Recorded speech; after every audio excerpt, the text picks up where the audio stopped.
They were creative writing, basically life writing and reminiscence workshops.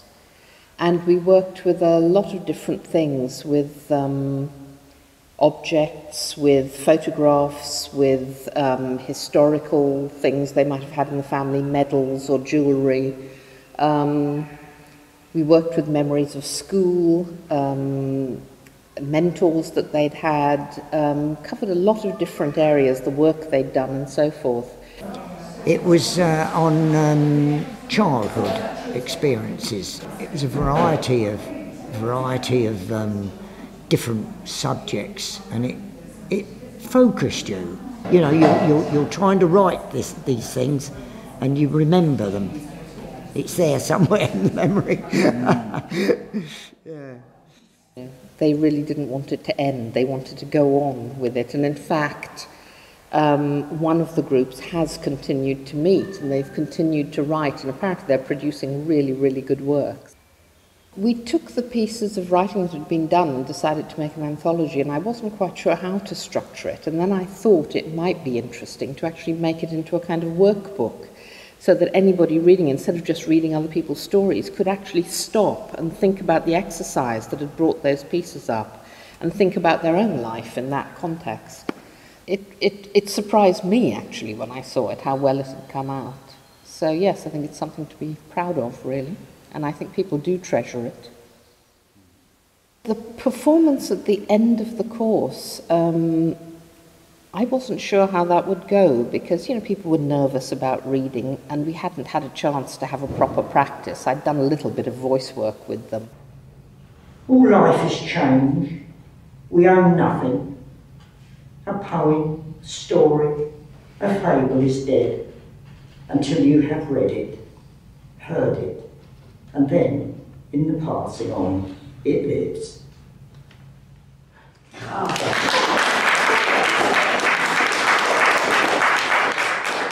I enjoyed reading the poem, and we all went away quite nice little club.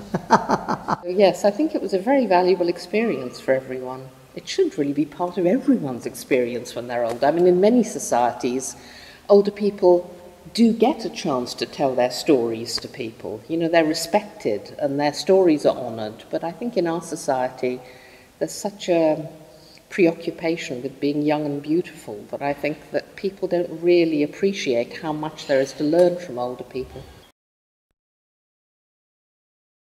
I think the final product has been really important for people. I think when people have been taking part in an activity, often they've been bringing in their photographs, they've been writing down their memories and stories, and to have that in a final product, it's something that's given value to their life experiences and something that as a group they have produced. The artefacts that have been produced from things and the efforts to digitise the photographs and that kind of I think that creation of things that will last, I think is a very good thing. Well, I have to say I've been very impressed. I mean, one of the things that has impressed me enormously have been some of the end products that I've seen.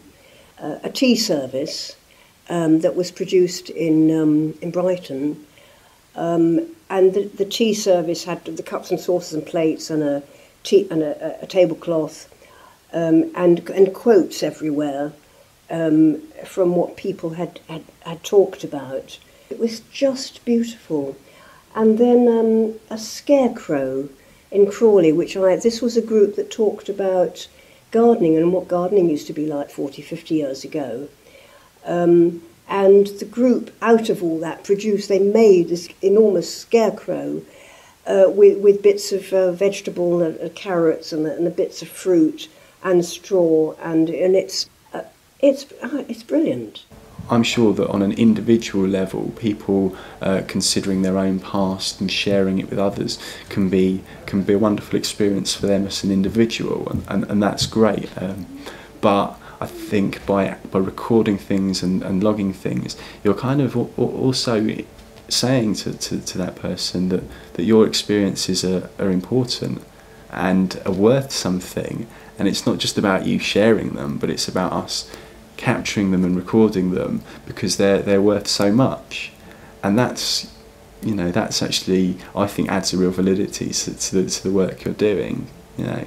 And I firmly believe that people's experiences are really important, and, you know, older people getting a chance to share with people, well, what life has been like for them and the experiences that they've gone through actually shouldn't just be for their benefit.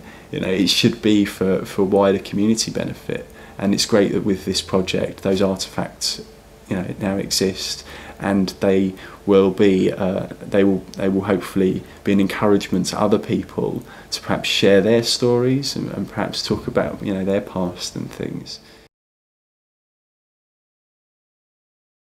The retail therapy activity is a reminiscence project based on, we're asking people to recreate shops from when they were younger, so, and at any point. So, because I mean, we have an age range of, I think, from late 60s or early 70s, I'm not sure exactly sure of everybody's age, to a lady who's 97. So we said, you know, so her past is quite long. So she's doing the flower shop, but it's that she worked in, and another lady's doing a tea shop she worked in, and then there's somebody else who's doing one who a dairy that's remembered as a small child. So it's quite varied. And have a table, this one, stand by the table. It might work, if that doesn't. Have a table. It does work. It's got the tea ready on the table. It does work. Smash. And this is the floor that's going to be in the bottom of the dairy. There's a picture there of the cow being milked, and eventually I'm going to put it on the back wall and make the wall look like tiles, because the original dairy that I can remember had the shop with all yellow tiles with this cow on it.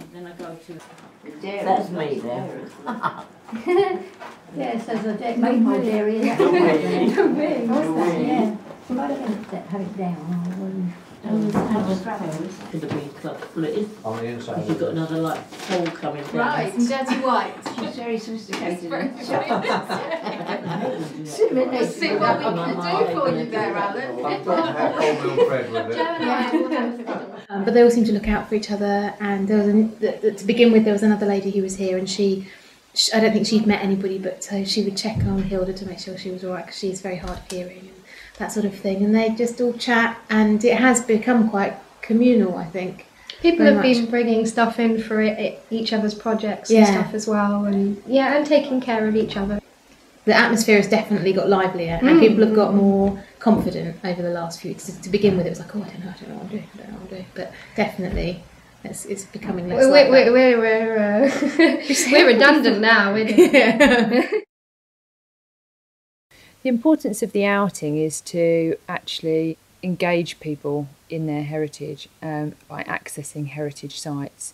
So, working with a lot of older people, seen as a hard to reach group, we've been able to explore their heritage and their sort of personal memories and their life experiences. But the other side to that is engaging them in their local heritage or national heritage by taking them to these sites. So we've taken them to local museums, we've taken them to National Trust properties, we've taken a group from the BME community in Brighton to look at photographs of the Indian soldiers at the pavilion when it was used as a hospital in the First World War. They've done extraordinary things, like they've made arrangements for a group of elderly people to go to the local studies just to look at the Indian soldiers, so that we had a talk, and we went to the local studies in the library, and we had the manager of the library, local studies, doing a display about the Indian soldiers.